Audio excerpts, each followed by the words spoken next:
We are live. You can play secretary. Tom Schra. Yep. Sherry Roddington. Yep.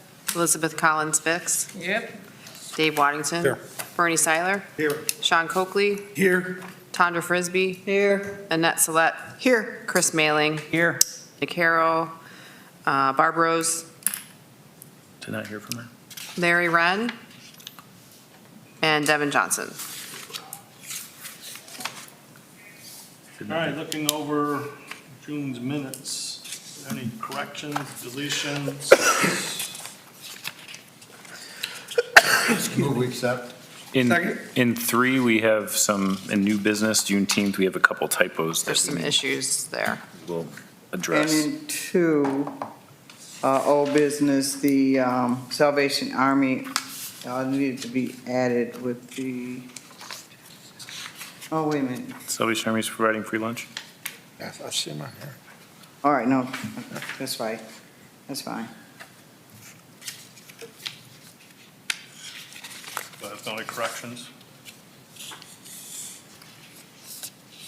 So need a motion to accept with the corrections. Accept with corrections, please. Second. All in favor? Aye. We have a guest speaker today. We do. We have Superintendent Dan Rambler from Sandusky City Schools to give our rec board an update on their aquatic center project. And Mr. Rambler spoke to the City Commission on Monday and was gracious enough to address our rec board as well on Wednesday. So thank you, Mr. Rambler, for Thank you, sir. attending tonight's meeting. No problem. Stand here again? Sure. Okay. What am I doing on Friday then? Monday, Wednesday, I'm just following up. Central Park was last night, right? Central Park was last. I'll let you guys grab it quick. There's a grammar mistake on it, but I'm not going to point it out. You're going to have to find that somewhere. Mr. Waddington didn't mention it. I do appreciate being here. I've been really trying to talk to people about the pool project and kind of where we are at this point, kind of how we've got here, but where we are and then where we're going.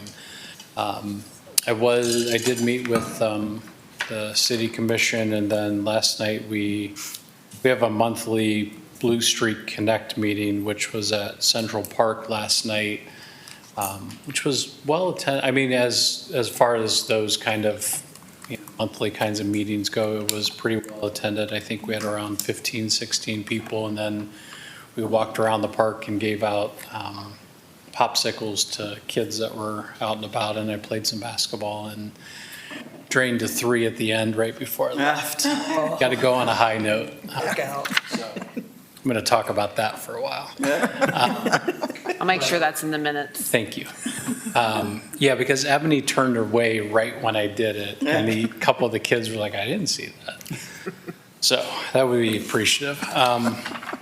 So with the pool project, really, we've been trying to go out and communicate the information, really try to be interactive with people, answer questions, address any concerns. We want to be very transparent about what we're doing.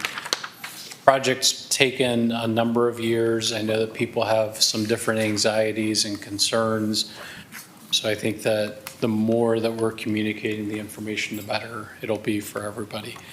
So I always want to start with, we have 3 core values for the project, and I think that that is a significant area that we should always focus on, that our goals, and they're interchangeable, so I often don't say them in the same order.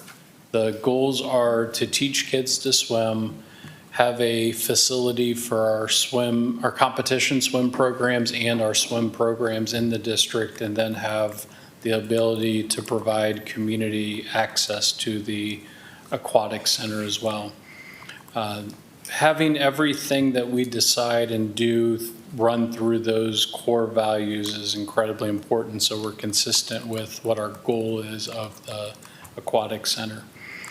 As we've kind of gone through the effort, as I've been here, we've had a couple of challenges. Those have been, one, the one that's come up more recently is when we sent out the project to be bid in May, we did not receive any bids back, which what that means is that what we with our architects, what we were valuing the project to be at, what the budget, what we expected it to be at, was less than what potential bidders determined it should be at. So we did not get any bids back on that project. What we found out when we talked to potential bidders is we were 20 to 30% below what they anticipated, which means there's two options. You either have more money or you reconfigure the project. The money is what the money is. Our budget for the project, which is on the backside, is very, very definitive. We have 8.5 million total, and that includes both the building of the project, but also the soft costs that go along with that project. So we had to look at how do we get back on budget.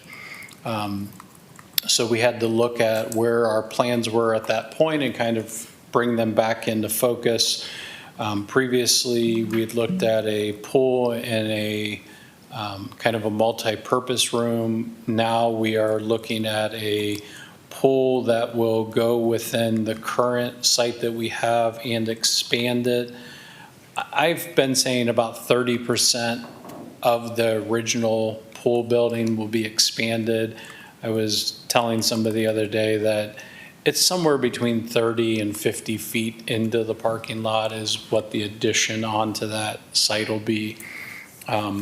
Those are not hard, firm numbers, but those are estimates just so you can contemplate it within your head. The next part that we did after we looked at reconfiguring what we had is we wanted to look at how can we move the project forward. As a public entity, we can bid it, we can have a construction manager or a construction manager at risk. We determined the best option for us at that point was to have a construction manager at risk, which we had an interview process which took a couple weeks to go through the application and interviews. We selected Mosier Construction Incorporated as the construction manager at risk. They are now part of our aquatics core team that meets every other week. We just met on Tuesday. The benefits to having that is, one, we didn't have to go through the traditional bid process, which can be very time intensive and can delay the project. Secondarily, we will now have another entity that will estimate what the budget and the cost of the facility will be. And they're going to be the ones that are leading the work, which that'll really cement in what our costs are going to be. So that's going to help dramatically to get away from what we had occur just a few months ago. They also are going to expedite the process in a number of ways. And when we explained that December of '24 was when the pool had to be completed, they actually are proposing that they would be done sometime in November. So that was really good to hear. Part of what we then talked about is building out a timeline, looking at December of '24 as the finish and building it back to August, because August is when we will start the project. I had met with some retired educators this afternoon and was telling them this too. When I want to be clear about this, when we say we're going to start the project in August, as a school district, we know whenever we change traffic patterns around the school, it provides a lot of anxiety to people. And we did change them last year during Christmas break. We are going to put up the fencing, what is going to be impacted by this project, in August. And then they're going to start doing some initial work in August. We want to do that before kids are showing up so we can teach everybody, here's what it's going to look like now for almost a year and a half, year and 3/4, whatever. So that way people are very upfront. We don't want to start school in August, September, and then all of a sudden start changing it. So we just want to do it up front. Plus, they're going to start doing work to investigate the conditions of the current pool, the structure that's underneath the pool, so we can start moving very, very quickly. I'm anticipating right now, October, somewhere around there, we'll see more heavy equipment coming in and more of the physical part of the project going on. But we're going to start the work, start the efforts in August. So I just want to explain that. The challenge is obviously as a school district, the swim team is going to be impacted for a couple of years because they're going to lose their swimming pool. So Margaretta has already agreed to enable us to use that. Through our athletic director, we're looking at other options around as well that we might be able to utilize for our swim team. So we're still exploring different options, but we know Margaretta is an option. And we're going to keep pursuing that. But that's going to be an impact. And I just want to I've tried to be really honest about that. Anytime you take the site away from a athletic team, it's an impact and it's a challenge and it's a hardship for a period of time. But to be able to replace the pool, that hardship is just part of it. So we're going to have to work through that and try to find the best option we can if it's Margaretta or if it's something else. We'll continue to do our due diligence upon that. The Sandusky Education Foundation is obviously doing the fundraising and the efforts around this for the community support that we've had for the pool. And I think that, they've done a really good job of raising money and then really how we collaborate together around the aquatic center. I think I hit everything I was trying to hit, but as I tell everybody, I'm very happy to answer any questions and address anything that anyone may have. Every question's very fair. Maybe the same thing I asked on Monday night come to mind, that the percentages of Time. time for residents, so they understand that. And then I'm glad to see that we're doing that third grade, learn how to swim. I think that's big. Yeah, I agree. And I'll start with the third grade first. One of the things as we've been moving through this, I've really been getting us to focus around, I've generalized it a little bit, and I keep saying teaching kids to swim because there are different testing requirements that are around third grade in reading, and some of those actually have just changed with the state. They've reduced some of those requirements now, but I have been careful about making sure that we say teaching kids to swim because I could envision it maybe being a little bit younger and having exposure to water and then teaching. And we have a group that actually is working on that and what that'll look like. And we've talked to other districts that do that and other communities that do that, so we can really build that. Percentage of time, which I think is really important, we have an operations team. It's kind of a sub-team of the core team for the aquatic center that we have, and they've actually been going out to multiple venues. I keep using the example of Lakewood because I think that was a wonderful opportunity to see a district pool, but also that's utilized by a community. And we've learned a lot from all those site visits that we've done. What we did is recently took a year's calendar and looked at when would the competitive swim programs need it, when would the other programs within the district need the pool, and then what time's available otherwise. There is greater than 50% of the time the pool can be utilized by the community. I know I was telling a community member last night, and that doesn't mean like the bad time. That actually means really good time because most of our use, the district's use of the pool, tends to be after school. If we're exposing kids and teaching kids, there will be some part of the school day that I envision we do that too.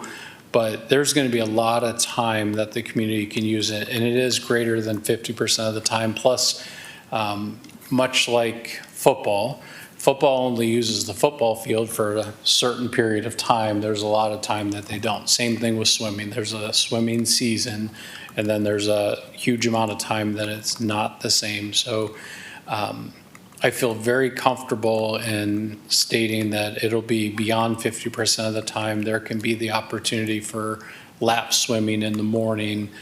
There can be various programs. Maybe Firelands has a wellness program or rehabilitation program that they want to run in the pool and be able to invite the community to be part of that.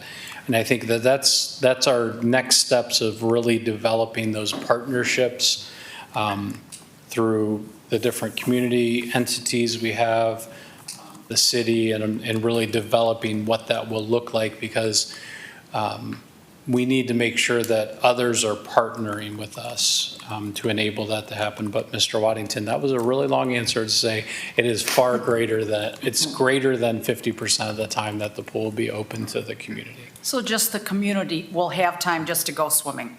They don't have to be in a group or an organization or Yeah, structured? correct. I'm sorry, I didn't mean to cut you off. We, what a number of pools do is they offer lap swimming, and that's a common one that most community pools tend to offer, which is kind of like being in the pool, and whether you're really swimming or not, it's indifferent. But yes, there will be those opportunities for those types of involvement of the community within the pool. Part of the development of this project is we created a community access point into the aquatic center, and then we can restrict everything else so that people don't go into the aquatic center and go into the school. So we're able to separate that really, really well, which sometimes is the difficulty that school districts have of enabling the community. And we purposely made it that is possible, and we actually have a family locker room area to support that idea too. But yes. Did that answer what you're asking? Yeah. We're doing our rec center, so people are saying, oh, they're going to give us a pool at the rec center. So that's why I'm trying to distinguish between what you're giving the community and what the rec center's giving the community as open pools and stuff like that. Yeah. Well, and I think that, I believe this project is a really good marriage of a district and supporting the district initiatives, but also the marriage of providing the community accessibility to it as well. Pools are expensive to operate, and that's a challenge. And that's part of the development of partnerships, so we can all share in that. And it's not just the school district, because if we were doing it all on our own, that would be really financially challenging. But I think that the development of the partnerships enables there to be some equal hands working together to provide that. And I think that it's a good opportunity with the development of the rec center, but being able to have this environment that the community can utilize, that they are getting access within a pool environment. And if they want their kids to learn how to swim, or they want to go swim laps, or they just want to be in a pool, there are going to be opportunities for that. Or if they want to do some rehabilitation services, there could be those potential programs. Learning how to use a canoe. I mean, there are so many different opportunities that I think could be developed. Okay, thank you. Anything else I can answer? Dan, are you thinking about weekends for the community, or like Yeah. Sundays? Yes, within our schedule, we actually added Saturdays and Sundays. I want to make sure I keep saying, though, part of all of that is always going to be developing partnerships, because much like right now, our facilities get used a ton in the community, whether it is our gymnasiums or whatever it may be within our facilities. And there's a building use agreement that gets done for entities that want to utilize it. Because as a school district, even if it's just using the gym, there's a cost of a custodian and all the other things that come with it. So that'll be part of it, is we'll have something very similar to that,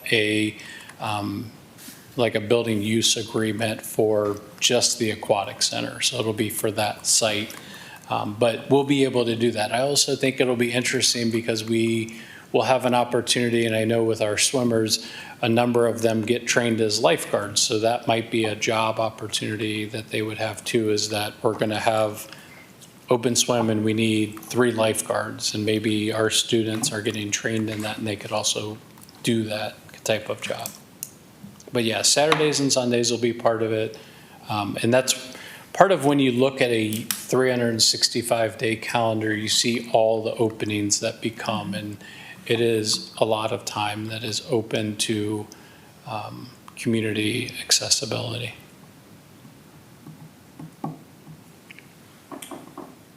Any other questions? Anything else I can answer about anything else?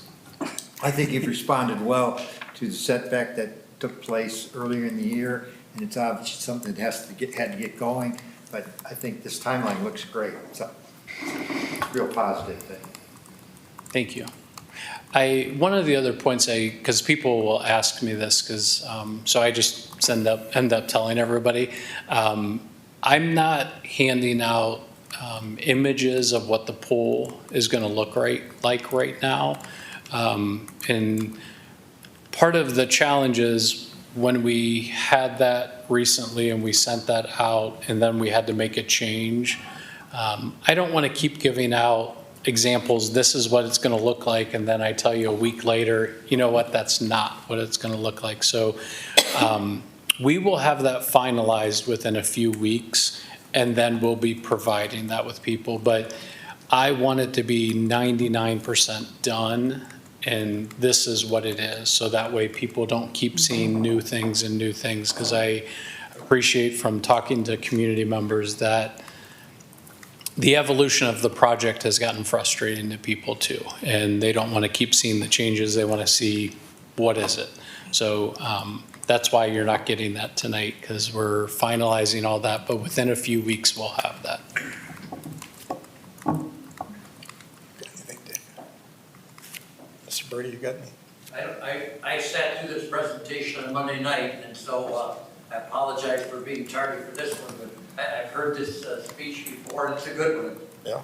I think, speaking for our commission broadly, we are very excited about this opportunity, and as I think I mentioned Monday night, we found a way over the years, not just our city commission in the past, but our specific commission right now, has found a way to partner with the schools on so many things that create economic development. This is not economic development. This is recreation for kids. I don't think anything's more important than that. Downtown's not as important as that. Perkins Ave is not as important as that. This recreation center can be transformative to the youth of Sandusky. That's how I see it. Will older people like myself benefit from it? Absolutely. But I think our focus, and I believe that the school's focus, is on providing a recreational opportunity for the youth of Sandusky and the surrounding areas. That's very big. That's very big in our community. So I applaud the fact that you've stuck with it. This is one of these kind of projects, you could have given up on it a lot of times. You did not. And I'm thrilled that you're telling us that August is the kickoff day, and I'm thrilled that we're going to be able to look forward to this in 2024. I agree. I had mentioned this the other day too, and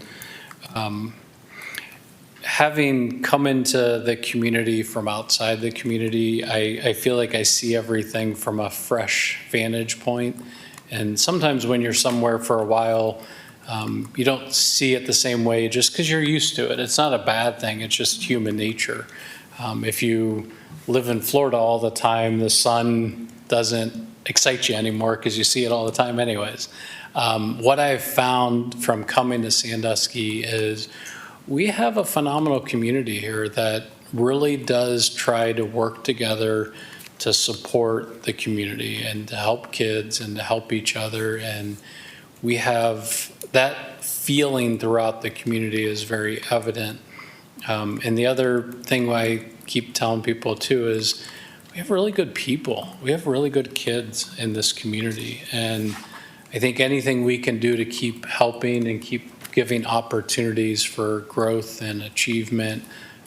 We obviously, as adults, want to do for kids in the community, to provide everything we possibly can to keep promoting that sense of collaboration, community, and student and children, family growth. So you guys have done a good job. This is a good place.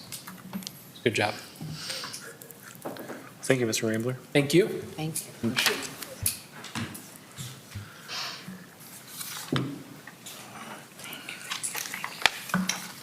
Old business? Sandra? On to old business. Summer break camp update. We are in week 5. We have 2 more weeks left with our kiddos. We're still ranging between 60 and 70. We haven't hit 70 this week yet as far as how many kids, but it's still a great number. Ages 5 to 14. Got a couple of comeback kids starting to really get in the groove of being in that role for the upcoming school year. It's been really hot. The fire department, we have relationships with them that on Monday I'll give Mario a call looking at the weather, and if it's anything 80 plus, we get 2 days for fire trucks to come out and sprinkle the kids. So we are, and that also out to Foxborough too. So that's been really good. Yeah, it's just been really good. Salvation Army is doing really well with their lunches that they're providing for the kiddos, and we have some great independent contractors that come in and do their little special activities and collaborating with different organizations weekly. So we're having a good day. But they're waiting for you to come back for dodgeball. Okay.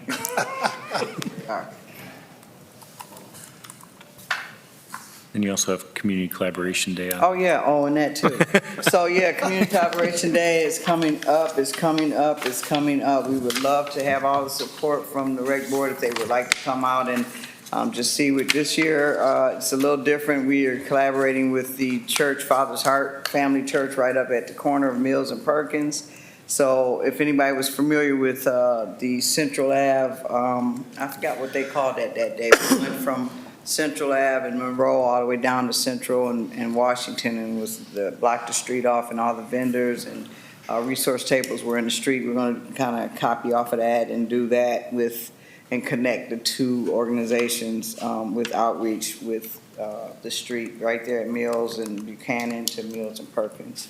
And on our property on site at Mills will be the inflatable obstacle course from the Ohio Army National Guard. We'll have the Erie County Health Department mobile unit. Graham's Goodies will be on that site. The playground, of course. We were going to have some elders and deacons from some of the churches come and do some cornhole, but that got squashed. Some of them were out of town. So we'll have a bunch of stuff down there at that end, but you also will have the connection of the activities and all the water sports will be down at Father's Heart Church. So we have a slip and slide kickball, which is water. We'll have the dunk tank. Who's going to be in the dunk tank? Yeah. 28. Yeah, I'm in the dunk tank. Mr. Nequan's in the dunk tank. Pastor Tony's in the dunk tank. And you will be able to win chances to throw to dunk us as you travel along Mills up to Father's Heart with some free haircuts up there, activities, food truck at our site, but then they're also offering hot dogs. I think it's free hot dogs, right? Free hot dogs and a drink down at that end. But we also have some really great resources. So this is a family. This is not to drop your child off and come back and get them. This is a family event from 12 to 6 on Friday, July 28th. All are welcome. Community Collaboration Day, 4th annual. And that's it. All right. Any questions on that? And please take a flyer or two and share. Yes. There's a Facebook event for it as well, Is there a Facebook event created today. created today? Yep, You did? yep. Oh, okay. And I need to be excused at 4:46. 4:46, does that work? Okay, Right. perfect. Perfect, thank you, guys. Talking about Mills Creek? Mills Creek, we're talking about Mills Creek today. So in your packet, Linda has attached the 3 sheets that I usually include. There's the revenue for the month of June, which our revenue was $44,505, which is from last year's comparison, we are $11,110.25 more. We have been trending every month that we have been at least, we've brought in more revenue than we have in the years past. I anticipate that continuing. I will tell you, July 3rd, that day was the day, obviously, everybody had off for the holidays, and we were close to a revenue on that day, was almost $4,000. So 4th of July was just as busy. Yesterday, just a typical Tuesday, our revenue was almost $17,000, so $1,700. So revenue has been good, rounds have been up. So we are seeing an increase in golfers, and I will tell you, just in the last couple weeks, we are really seeing an increase in youth golfers, which leads to our next event. We are partnering with Perkins Township. We are going to do a youth tournament on Tuesday, July 25th. That is the week before they start high school. We're going to run a middle school division and a high school division. I have reached out with Sean's help to every golf coach in the SBC. All that information was sent out to them and has been on Facebook. We're going to do a couple more blasts. I know Ryan Fry, who is the rec, I don't know, what is Brian's title over at Perkins? Recreation coordinator? Is he a coordinator? I think, yeah. He's going to do some pushes over there.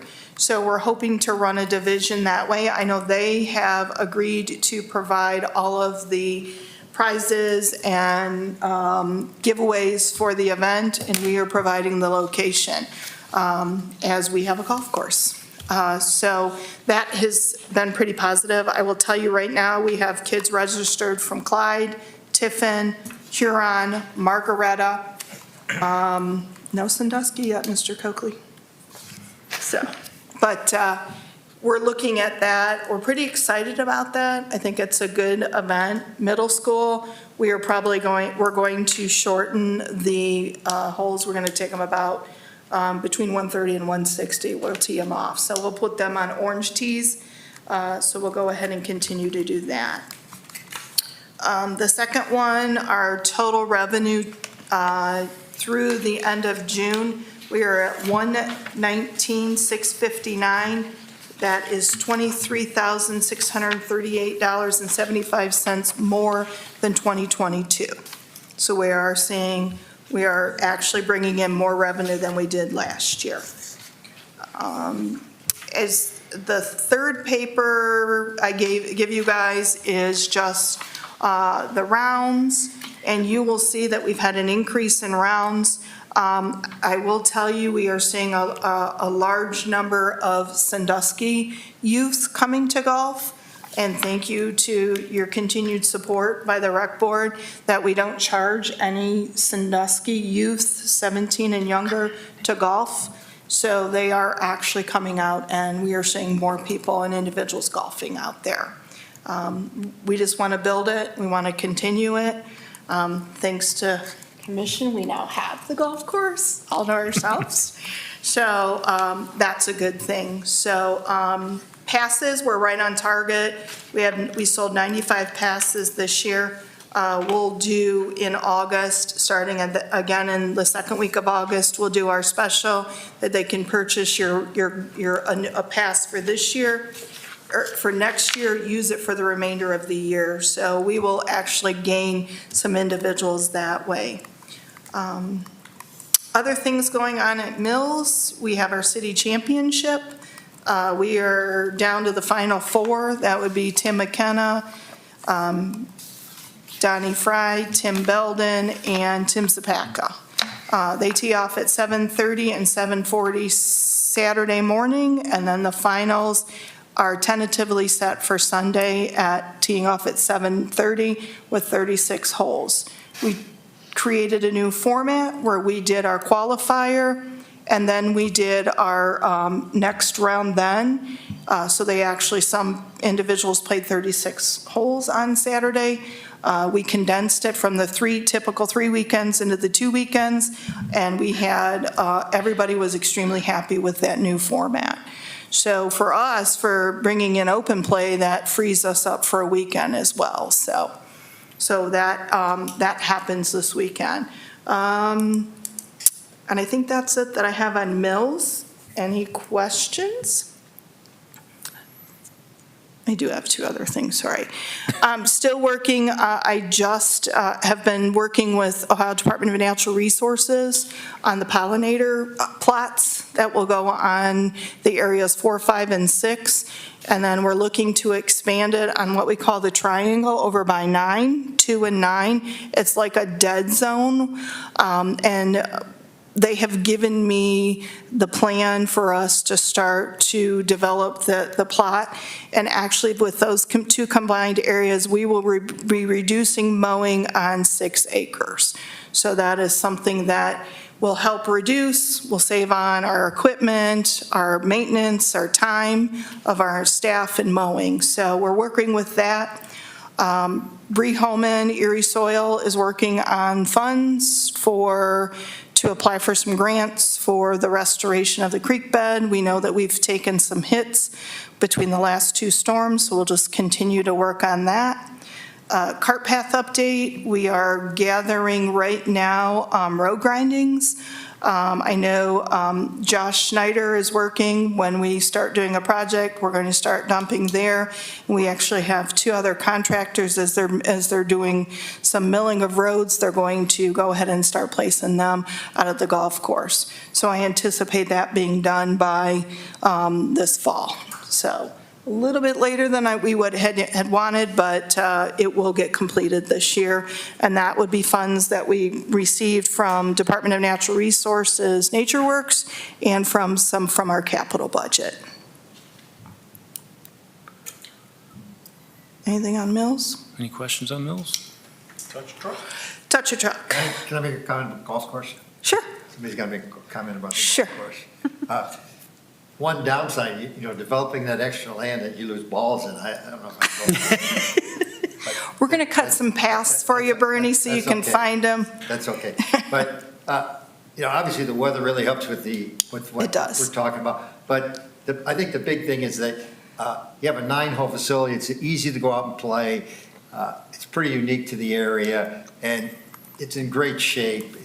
It's a city golf course, and it's in the best shape. People can't help but go out there and say how good shape it's in. So I think that speaks so well of what's going on out there, and that's so much why it's doing better. Thank you.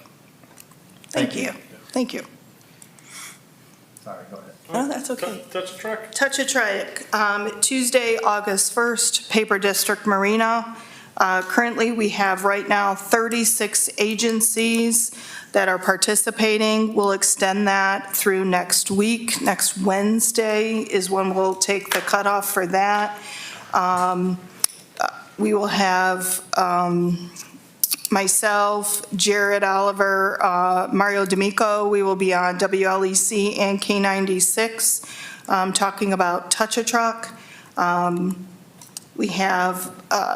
We received a grant from Put a Lid on It, American Pediatrics, so we'll be giving out about 125 bike helmets to any individual that needs a bike helmet, varying sizes. So we'll be working with that. And yeah, we're really excited. It's our 9th year at this. We had a great year last year, no rain. Right. Typically, I'm the rain person. We didn't change so. locations again, so we're good. Yeah. So so we're working on that. Sponsorships, we have just about, just a little under $5,000 that we have in sponsorships. I have contacted both Dustin with Gentlemen's Club and Katie with Leading Ladies. We will have anybody else, we're more than welcome if you want to come and volunteer with us.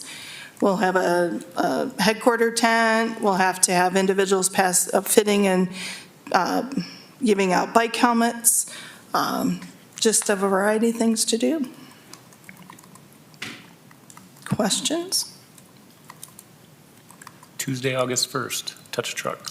What time does it start? 4 to 7. Sorry.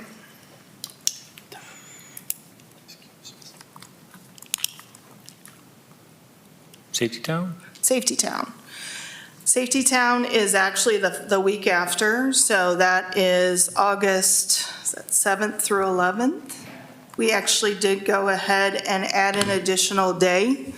Thanks to the partnership with the Sandusky schools, we will actually be using the pool for our water safety, which will be the police, or excuse me, the fire department will actually be doing water safety in the pool. And that day, we will also, thanks to your transportation division, we will be doing bus safety, and they will be transporting the kids from Safety Town over to the school. So we are working and doing it. It's a great combination. We've met this week with the Power Squadron. They are going to do some boat safety, so they will be coming in and doing that. And we have added another session that we will be working. Angie Kostopoulos from Code Enforcement will be talking about just kind of some healthy homes and healthy things, those types of things. So in conjunction with our typical police, fire, railroad safety, animal safety, Red Cross preparedness. So we're really excited about it. I think we have a good curriculum that's in place. We have about 50 registered right now. I anticipate about 65, 70. We did start stipulating it to kindergartners, so you get them so they're prepared into school. Last year, because we hadn't had Safety Town, the year before, we allowed anybody who was in kindergarten and first grade. So our numbers last year were 107. But thanks again to Whiteman Weber, which is now Whiteman Weber Safety Town. They are completely funding our Safety Town program, and they have committed to 5 years as our initial grant, and hopes that it will continue on, that they will financially support our Safety Town program. Questions? Graduation, what time? Graduation's 10 o'clock on that Friday. I encourage everybody to come. It is very cool to see the little ones. It's like, you know, it's kind of neat. We have Chief D'Amico and Chief Oliver handing out their little diplomas and their families, and we encourage everybody to come, and we do it right outside in the parking lot, and it's a great way to recognize these young ones who, you know, this is a lot of their attempts at any type of organizational type instruction. And for the smiles on their face and their innocence, I just think it makes me feel good to see them all being so successful in completing it. So I encourage everybody to come. No questions on that? Questions on that? Move on to Chris? Are we talking about Males Golf Course? Or? Males Golf Course. Just a quick update on the Recreation Center. So on the June 26th City Commission meeting, we had a presentation by our consultant, Brad Center Carroll, come out and present to the City Commission where we are currently in the process as far as honing in on where the potential rec center will be located. And at that time and at that presentation, we basically had it narrowed down to 3 locations: the American Crayon site, J.C. Park, and Mills School. At that meeting, there was a motion made to move forward with taking a look at the American Crayon site, making that the preferred location for the recreation center. So we are in the process of verifying that that'll be a suitable location for us to build our rec center. And then on this coming next, I should say, City Commission meeting, which is July 24th, the commission will be voting to place a levy on the November 7th ballot for a request and millage to help us with being able to not only build the facility, but more so importantly is to maintain and operate the facility moving forward. So we're asking for, we'll put a millage on the ballot. It's 1.26. Which is roughly $44 for a $100,000 property value. So they will be voting to move that forward and to be placing that on the November 7th ballot to help us through this process and to build this wonderful recreation center for our community. Questions? So they haven't really gotten down to what they're going to do at a rec center, just right now, the location. We've started to look at what it possibly may have. A lot of it, Sherry, as was stated at that meeting, is, it's going to depend on, we have to have the community support this levy for us to move forward with building it. And then, yes, depending on the size, the square footage of the facility, we have started to take a look at what amenities may be in the facility. Keep pushing for gyms. We need gyms. We need gym space. It rains a lot in Sandusky. A lot of teams have to go inside and then they can't. Absolutely. And maybe a pool? There will not be an indoor pool at this facility. Oh, no, outdoor.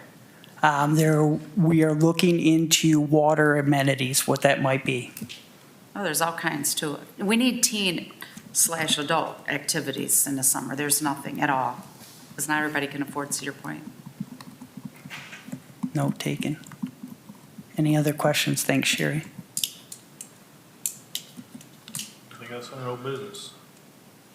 Other than after Safety Town, the week after that, we'll have our Pipe Creek Camp and our Mills Creek Camp. So we've kind of got to, as we go each year, we're keeping some of these things going each year. Starting into new business, since we last met, we've had a 5K, a One Lang Trust event, which was Juneteenth, one party at the Pier concert last week. We snuck in with the rain that was happening, and we've had 3 movies by the Bay that were all open for the public to attend. Last Monday, we showed Beethoven and had a St. Bernard, local St. Bernard show up, and there's a lot of photo ops with the kids and families getting some pictures with Cody, the St. Bernard. So we're going to continue with those events. Next Monday, we have Planes Fire and Rescue, which I have not seen, but I hear it's a pretty good movie, and the fire department's going to help us out there too and have a truck on site. We looked at possibly getting a helicopter as part of that since it's fire and rescue, but we'll save the helicopter for Touch a Truck possibly if they can make it for that event. We are on Ironman week, so this in 11 days will be the actual event, but we have a lot of preparing to do for the Ironman event. It's not much has changed from last year to this year as far as the course is concerned. We're expecting more athletes than we had last year, and the same sorts of road closures and same sorts of events that will be going on the waterfront for the second year of the Ironman event. They're still looking for volunteers. I will get you signed up after the event. I told you, since I had to decline, I can't run this year, so. I'm lucky I can get out of bed. Swim? Yeah. You gonna swim? A little bit. They are filling those spots. There's, the Gentlemen's Club, there's a lot of captains that take on kind of it's kind of broken down where you have volunteer captains and then volunteers under them. The finish line has been a popular place because everybody wants to put a medal on an athlete, but they don't think about that athlete, sweating and being pretty tired from their event. But we also, in Sandusky County, there's a couple bike aid stations that they're looking to fill. If you have any friends in Sandusky County that like to try and hand hydration to a 20-mile-an-hour bike as it's going by, those are always helpful aid stations. So if there's any questions on the Ironman, we will be putting out more information throughout this week as far as traffic impacts. Anyone that's along any of the courses should have gotten a traffic impact either Monday or Tuesday this week. Wednesday at the latest. We're also putting out digitally. We're letting all the churches know kind of which way they need to go to get to their services on Sunday morning. And that will be happening for the next week and a half until we get to the event. Any questions on Ironman? I know several in here have volunteered for it, and Dante's been out there too, helping the Gentlemen's Club, so we're really appreciative of how the city, and that was something that we were worried about last year before the event, was how would the city embrace such an event, and what we found is a lot of people putting lawn chairs out, getting their sprinklers out, cooling down these athletes because they're swimming 1.2 miles, they're biking 56 miles, and then if that wasn't enough, and Dave's not going to do it this year, but they run 13 miles at the end of it, which it's Why pretty. don't you do it? I'm going to be doing the run this year as part of a relay team, and my wife is doing the half, doing the swim, bike, run again this year. So One thing from last year is so many athletes were coming up and thanking everyone, and just they had so many good things to say about Sandusky and how the community embraced it and how they couldn't wait to come back. So it was cool. Linda volunteered and was pushing people off the ferry to the swim, not pushing, helping people, assisting people into the water as they do their 1.2 mile swim. So it was a great event. We hope for a return of last year I think we had a delay about a half hour for weather. We're hoping that the weather holds and we get all of our rain done before the event and then after the event. Any questions on Ironman? Per Annette's kind of request of last week or last month's meeting, we kind of want to give you some updates on what's going on in the parks. As mentioned before, we have 3 different divisions that are with us now, which is grounds, greenhouse, and then our facilities and public realm. Just from a greenhouse perspective, Amy and then Abby Wade, who's been working with us this summer as a seasonal. You've probably seen them if you're driving through Washington Park working on the mounds. I think they're working on their last mound of the season, which is the STS. Sandusky Transit has a mound right there by Sandusky Transit. There's a couple of mounds with eyes that kind of are looking up from the ground that have been pretty popular. There's the Masonic mound. They did an Ironman mound on Jackson Street this year, and what was the last? Oh, Lake Erie. The lighthouse has its own Lake Erie mound on it too. So kudos to them. It's been a interesting spring and having summer with this transition, and with Doug and Matt, they've got a good crew over the greenhouse, and looking forward to working with them for the future. And we now have Scott Romick and Scott. We have 2 Scotts, the Scott department. Scott James and Scott Romick are our facilities folks.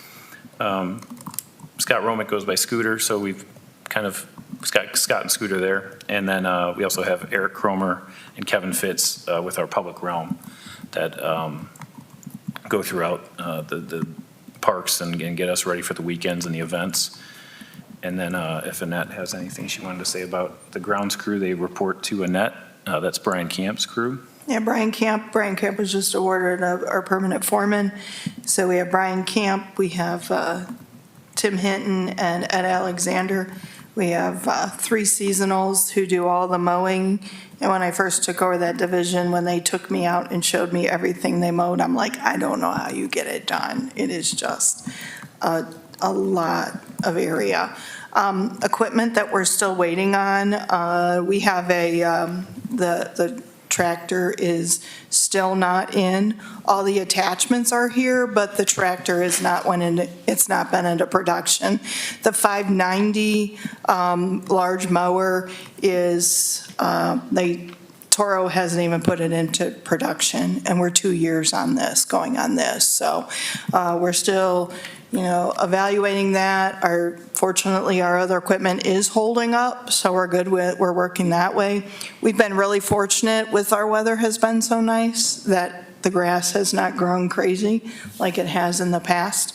So we're also getting some other projects done. As we had mentioned last time, Brian was able to get over to Pipe Creek and clean that pathway out there. So we're looking at doing some other little projects. I will let you know, we do have, and I will be consulting with Sean for the ball fields. We are going to, this fall, we are going to work on the lips where we will flip them, pull the dirt back out so that we can eliminate the lips on our fields. So that would be at all Dorn, Kiwanis, and AMVET. So we will work at that. We do know that on our AMVETS project, we do have some things that we will be working on in this fall. We will have we'll need to do a planting there, and then we will also need to be doing a planting down at the Great Lawn again.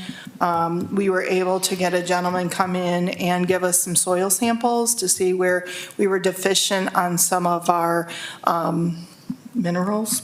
So he was able to give us some suggestions on how we can best address that, some of those areas. So we will be doing that. We'll be putting a fall maintenance plan in place. And then on top of that, starting probably within the next week, I will be meeting with all individuals and agencies who have signed priority use agreements for our fields. So that would be Sandusky Schools, St. Mary's, Lady Lasers, AMVETS, Panther Baseball, and Travelers. Yep. So we will be meeting with them and going over some things that we have had through this transition with me taking over the grounds division. So that will be happening.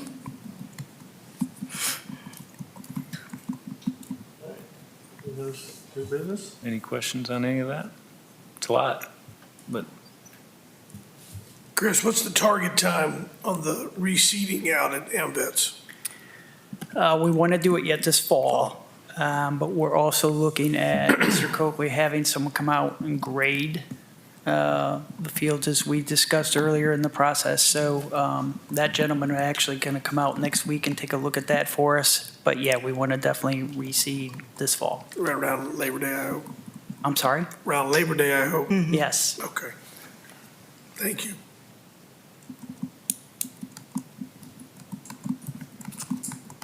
if there's nothing else, it's open discussion. Jim? Yes, sir. Snuck in? Sir, appreciate that. Sir.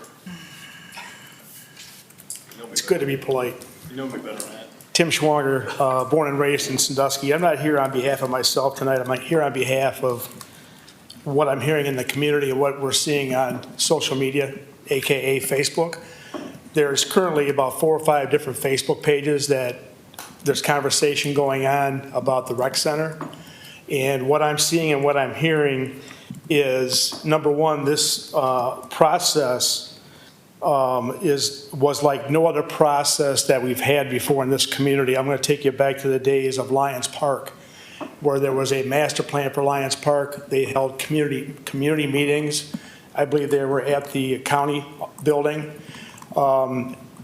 Same way with the Jackson Street Pier, we held community meetings where community input. We had nice easels set up with spots where you could write stuff down on a sticky pad and stick it on the different easels. This time, it seemed to the community and to myself that it was more of a closed process where the consultants and the rec department held private meetings with what they call stakeholders.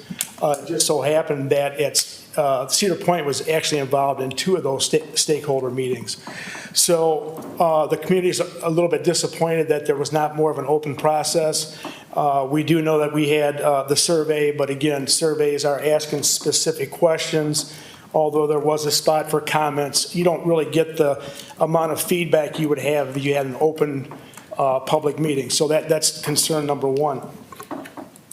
Concern number 2 would be if the levy fails, and again, this is what I'm reading, what I'm hearing, it's not going to fail because Sandusky does not want a rec center. It's going to fail because of the location picked. Number 1, very, very dangerous spot. You know, the community can understand we couldn't build a police station there because of a gas line going through the property. And oh, by the way, it's not going all the way through the middle of the property. It's kind of more up towards Hayes Avenue. We can't build a justice center there, but we can build a rec center there when it's, you know, because of the danger. That's number 1. Number 2, if you look at the actual plan that came back after the public comments, an outdoor pool was number 2 on the list. And the city commission and the rec department seems like they've ignored that, an outdoor pool. Did hear talk tonight about an outdoor splash pad or possibly. It better be a big one if that's what you're gonna go with. If you're gonna build a rec center, don't put a little baby splash pad there. You might even want to include a small wading pool. I know we don't want to build maybe the commission doesn't want to build a full-size pool because of, you know, you have to hire too many lifeguards. Whatever the reason being, we haven't even heard the reason why they're ignoring the possibility of an outdoor pool. I heard the school's presentation tonight on the way here. That's great. That's all fine and dandy, but there's one element that an indoor high school pool misses. That is the family experience. The family experience of where I take my 2 grandkids, I take my picnic basket, and I have an outdoor picnic with my grandkids. You can't have that in an indoor pool at the high school unless they're going to put a dome in it, you know, and open up, let the sun in. I don't know. But that's the concern. Those are the concerns I'm hearing out in the community and on social media. The second subject is, I've had some conversations with Jason about this year, the rec department decided to just do one park for the summer youth program. And I'm still not understanding why we've picked just Farwell Park. We're not going, Foxborough. He's going to. Foxborough Park. Foxborough. Thank you very much. Thank you for the correction. All the years gone by, we've either had them at all the parks or we've moved around to different parks. I think it's rather prejudicial and discriminatory that we just have it all at, you know, one park and not continue to move it around. And I know, maybe it's a shortage of staff. I don't know, maybe we didn't hire enough summer help this year, but I do know that the city applied for a grant through the state of Ohio for the Jobs Ohio for summer help. So maybe you guys can know more about why we just picked one park. I remember Chandra saying there was a shortage of kids coming to the park. Okay. It's like you weren't getting enough kids to come to the park to sustain having somebody sit there all day, and there might be one kid that comes at lunchtime and doesn't come back. Okay. I remember her talking about that. Okay. Why they chose to just do one park. So if that's the case, then I would suggest that maybe in next year's budget for the city, since we have a record budget again for next year, that if we're going to keep with that park, Foxborough Park, from here until eternity, that we try to also put some type of splash pad out there, because I did hear on the way here when Tondra mentioned that we have the fire department coming out and, you know, hosing the kids down with a hose. So in the future, you might want to consider for the next budget, again, a splash pad at that location if you continue with that type of program every summer. Thank you. Thanks, Tim. I can address at least the park side of things as we've had conversations via email. We are having the fire department come to Mills to sprinkle the kids. I don't want anybody thinking that there's hoses hitting the kids there. And then Foxborough Park was decided because that was our most consistently attended park. We have a core group of kids that are there that it's also on the east side of town, kind of further away from Mills. When I sent you the information about the parks, I also sent, the one park that we're doing with Foxborough, but also sent the whole page of Mills School and the program that we're doing there that we didn't have in years past, that we've had consistently, as Tandra mentioned earlier in the meeting, 60 to 70 kids showing up on a daily basis, where we can provide them a lunch, we can provide a roof, we can provide a consistent program where we don't have to cancel, or we know that the kids are showing up. We've been to Huron Park, Central Park, Lions Park, and as Beth had mentioned, having 2 staff there and either minimal kids or no kids showing up, that's another thing where the public may say, why are you staffing 2 people in a park and no kids are showing up? So that was why we made that decision to stick with Mills and Foxborough, and then support Dora in her efforts out at Orlando Pace Park. She has a program out at Orlando Pace Park as well. So that's how we decided this year. We have changed it in years past, and that's in adjusting to numbers and adjusting to, we still have the same amount of park staff. We just have them at Mills on a consistent basis with 60 to 70 kids in that building, Monday through Friday, 10 to 2. I didn't know if there's anything you wanted to address. Tim, I just want to address your concerns, and thank you for bringing it to our attention with what's on Facebook and stuff and the social media in general, but there will be, as we continue with the process for the recreation center, there will be community meetings throughout.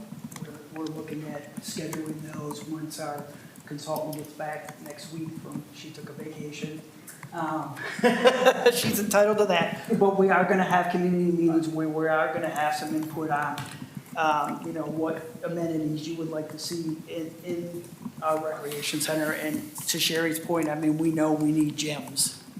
We definitely need gyms. So the community stakeholder meetings, we needed to get buy-in from the community in general. We invited community leaders. We had a meeting here to get feedback. We went to the schools. The schools were a big part of it. We got feedback from the students. We got feedback from the administration staff with the schools. So we just wanted to start the process to see, and especially with the schools, is there something there that they would need that would be beneficial, especially to our kids in our community? So that is part of the process. As far as the American Crayon site, we still have to do some geotech studies there too to make sure that it is conducive to us building it. But there was a motion made at the 26th meeting, as I indicated. I don't know if you were here yet, but to move forward with that process and taking a look at, is it suitable for us to build a recreation center at that location? There were points brought up that are very well taken that our consultant is addressing, especially with, the proximity to the railroad tracks, the noise, et cetera. So that was all taken into consideration, and we're looking at that as part of the process right now, and we haven't brought back any additional information yet because they're still working on it. Okay? Anything else? Not need a motion to adjourn.